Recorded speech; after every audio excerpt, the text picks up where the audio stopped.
Hello friends, আমার রান্নাঘরে আপনাদের সবাইকে স্বাগতম। আজকে আমি আপনাদের সাথে শেয়ার করব লাল লাল ঝাল ঝাল করে মুরগির ঝাল। আশা করব আপনাদের সকলেরই খুবই ভালো লাগবে। তাহলে চলুন শুরু করা যাক আমার আজকের রেসিপি। আপনারা অবশ্যই এভাবে কিন্তু বাসায় ট্রাই করবেন এবং কেমন লাগলো আমাকে কমেন্টে অবশ্যই জানাবেন। দেখে নিন আমার আজকের রেসিপি।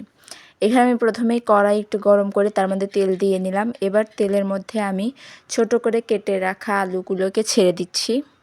এবার আলুর মধ্যে দিয়ে দেবো হাফ চামচের মতো লবণ, হাফ চামচ হলুদ গুঁড়ো দিয়ে এটাকে খুব ভালো করে নাড়াচাড়া করে আমি ভেজে নিব। লাল লাল করে ভেজে নেওয়া হয়ে গেলে এটাকে আমি দেখুন একটি ছাঁটা দিয়ে তুলে নিচ্ছি। এমনি সবগুলো কিন্তু আলু তুলে নিয়েছি। এবার ওই তেলের মধ্যে দিয়ে দেবো দারচিনি, শুকনো লঙ্কা, তেজপাতা আর জিরা। তার মধ্যে এখন দিয়ে দিচ্ছি আমি পেঁয়াজ কুচি। সব কিছু দিয়ে আমি এটাকে খুব ভালো করে আমি ভেজে নিব। যখন ভাজাটা আমার লাল লাল হয়ে আসবে সেই পর্যায়ে আমি এর মধ্যে দিয়ে দিব টমেটো কুচি। টমেটোগুলোকে আমি খুব ছোট ছোট করে কেটে নিয়েছি। এবার টমেটো কুচি দিয়ে খুব ভালো করে ভেজে নিব। ভেজে নেওয়া হয়ে গেলে এই পর্যায়ে আমি এর মধ্যে দিয়ে দিলাম 1 চামচ লবণ, দিয়ে এটাকে খুব ভালো করে আমি এখনই এর সাথে ভেজে নিচ্ছি।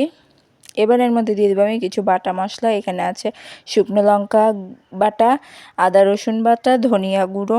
সব কিছুকে দিয়ে আমি সামান্য একটু জল দিয়ে খুব ভালো করে মশলাটাকে কষিয়ে নিব। দেখুন মশলাটাকে কষানো হয়ে যাচ্ছে। এই পর্যায়ে আমি সামান্য হলুদ দিয়ে খুব ভালো করে আবারও 2 মিনিটের মতো কষিয়ে নিব এবং কষানোর এই পর্যায়ে আমি এর মধ্যে হাফ চামচের মতো চিনি দিয়ে দিলাম।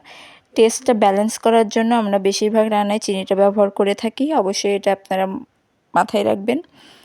এর মধ্যে এখন আমি সামান্য একটু তেল ঘুরিয়ে দিলাম, দিয়ে এটাকে খুব ভালো করে আমি কষিয়ে নিচ্ছি। কষানো হয়ে গেলে যখন একটু তেল ছেড়ে দিবে তার মধ্যে আমি ধুয়ে কেটে রাখা মুরগির মাংসটাকে ছেড়ে দিলাম। দিয়ে মশলার সাথে আমি প্রায় 5 থেকে 7 মিনিট খুব ভালো করে এটাকে কষিয়ে নিব এবং এই পর্যায়ে এর মধ্যে দিয়ে দেবো আমি ভাজা আলুগুলোকে ছেড়ে দিচ্ছি। দিয়ে আরও 2 থেকে 3 মিনিট খুব ভালো করে আলুর সাথে মাংস কষিয়ে নিব। এটা যখন কষাতে কষাতে আমাদের তেল ছেড়ে দিবে সেই পর্যায়ে আমরা ঝোল দিয়ে দেবো। আমি সামান্য আরেকটু তেল দিয়ে দিলাম, দিয়ে এটাকে আমি 5 থেকে 7 মিনিট আরও ভালো করে কষিয়ে নিচ্ছি। দেখুন আপনারা কীভাবে আমি কষিয়ে নিচ্ছি এবং এর কতটা তেল বেরিয়ে এসেছে। এই পর্যায়ে আমি একটু ঢাকনা দিয়ে দিলাম, 2 থেকে 3 মিনিট ঢাকনা দিয়ে এখন ঢাকনাটা তুলব। দেখুন আপনারা মাংস থেকে কিন্তু অনেক তেল ছেড়ে এসেছে। এই রকম কষানো পর্যায়ে কিন্তু অনেকে এই মাংসটা খেতে পছন্দ করেন। আমিও কিন্তু এই কষানো মাংসটা খেতে খুবই পছন্দ করি। আপনারা কারা কারা পছন্দ করেন অবশ্যই কমেন্টে জানাবেন। দেখুন এই পর্যায়ে কিন্তু আমি জল ঢেলে দিলাম। এর মধ্যে আমি 2 কাপ জল দিয়ে দিয়েছি।